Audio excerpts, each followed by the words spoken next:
Et donc avec Malraux, qui était ministre de la Culture, qui m'a convoqué pour me dire l'espoir c'est fini. Asseyez-vous à côté de moi. Parce que nous sommes les deux seuls à avoir appelé la guerre d'Espagne espoir. Et l'entrevue s'est réglée là-dessus. Voilà. C'est réglé là-dessus. Et je suis parti en Allemagne, à Berlin, parce que Berlin a tout de suite, et c'est la seule fois où ça s'est passé dans ma vie, où je reçois personnes qui ont un rapport avec le milieu politique, parce que le milieu politique aussi, ça c'est tout un sujet à aborder et à voir, enfin, les rapports qu'il peut y avoir entre ce genre, entre le cinéma et disons, et le théâtre. Enfin, ça, il faut voir, c'est tout un problème, mais enfin, on n'est pas là pour. Et disons que simplement, là, il s'est trouvé que la municipalité, le maire de Berlin, apprenant l'interdiction,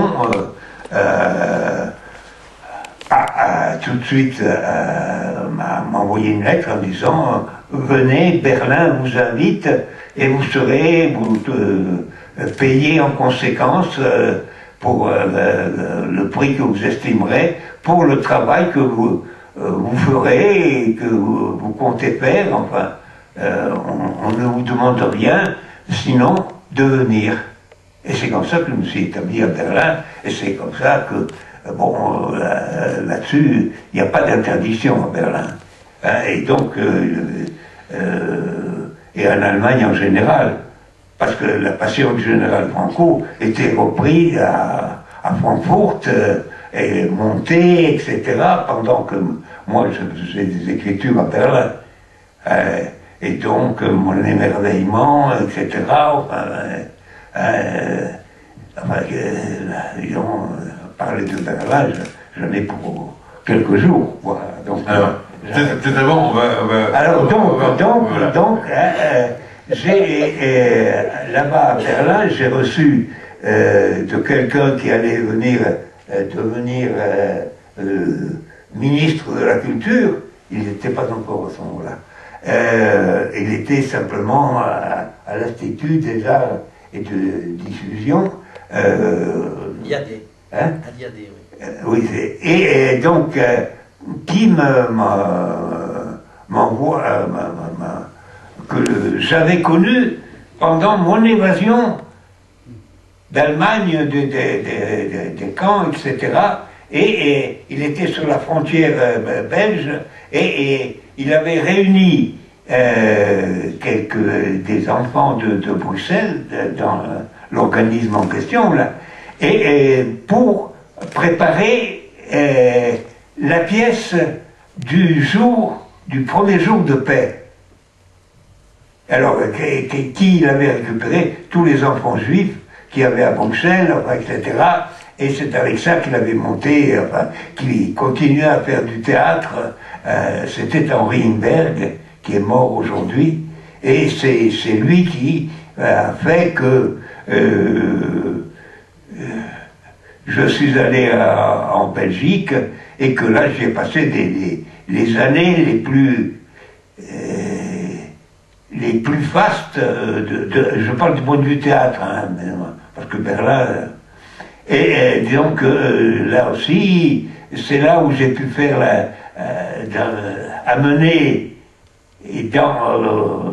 dans les réflexions, dans les pensées, disons la différence qu'il pouvait y avoir lorsqu'on parlait de révolution, la différence qu'il pouvait y avoir entre la révolution lorsqu'elle était pensée par un paysan ou lorsqu'elle était pensée par un ouvrier. C'était la ville et la campagne. Alors, et que là-dessus, bon, qui a inventé le mot communiste, ça vous le savez? Morelli. Et bon, où il explique comment à la campagne on déplace, disons, les rapports à cause des cultures, à cause du rapport des cultures, etc. Et c'est ainsi qu'un des élèves de Morelli, Babeuf, a tout de suite prêché le communisme. Et la Révolution française, qu'est-ce qu'elle a fait? Elle lui a coupé la tête.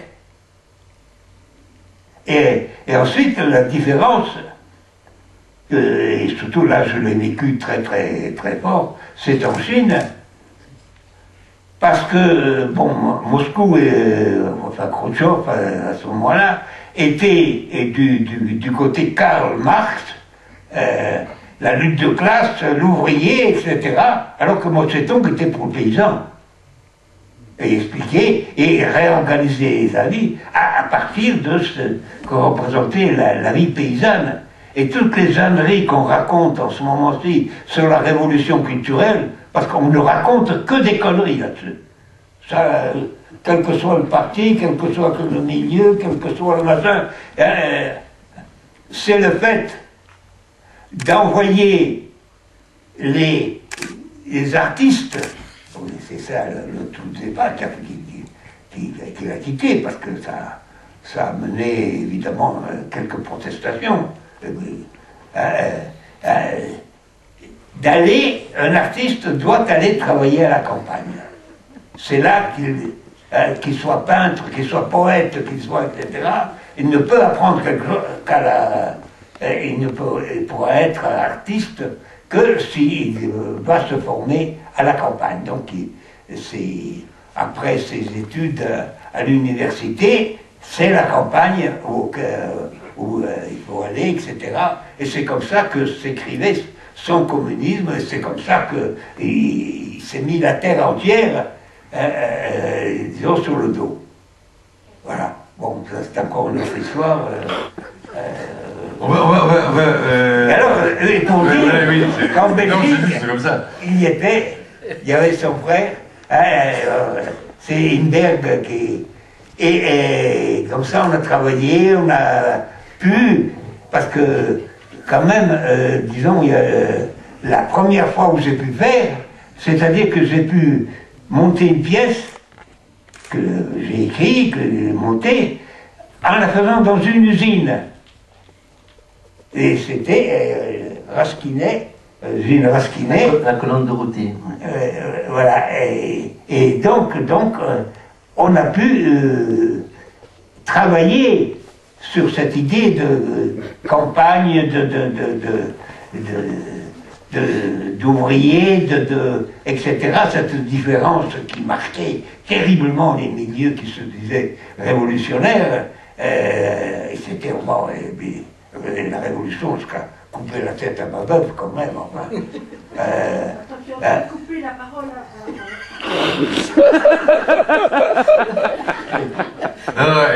Non, c'est un parallèle entre la tête de l'un et la parole de l'autre.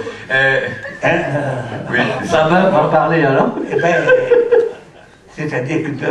non, et alors, disons que les intellectuels, dont il faisait partie, donc sont venus travailler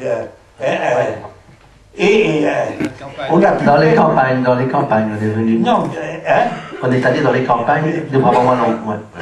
Raconte-le Brabant-Wallon. Non, la pièce sur le Brabant-Wallon, c'était une autre façon de voir la révolution, de voir, etc.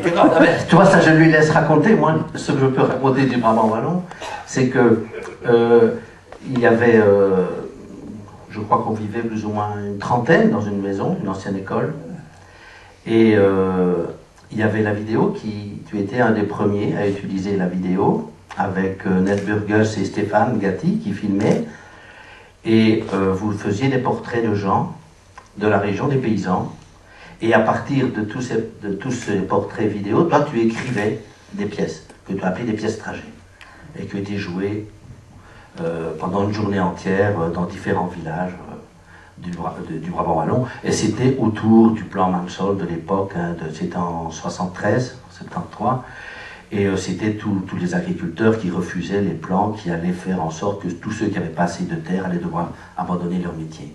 Et il y avait un paysan belge qui était parti habiter en Dordogne. Et c'est cette histoire-là, l'Arche d'Adelin, l'exode de ce paysan qui avait été au départ de toutes les pièces que tu as écrites, quoi. Et c'était pour mon frère et moi, c'était un grand moment. Mon frère avait déjà travaillé dans l'usine Rasquinet, sur la colonne de rôti. Et puis moi je l'ai rejoint. C'est pas ça que je voulais dire, mais enfin on est parti dans les souvenirs, donc je les raconte. Moi j'ai rejoint le groupe au moment où je portais, c'est-à-dire mon frère, on lessivait pas beaucoup de linge là, dans ce 30 maisons à Gotchin, et donc mon frère me demandait pour voir si je pouvais ramener le linge et demander à notre mère de le lessiver. Et donc je faisais avec ma mobilette le voyage entre le village de mes parents et le village... Voilà, j'avais 18 ans, 17 ans et demi, 18 ans. Et un jour, il m'a dit qu'est-ce que tu fous, toi?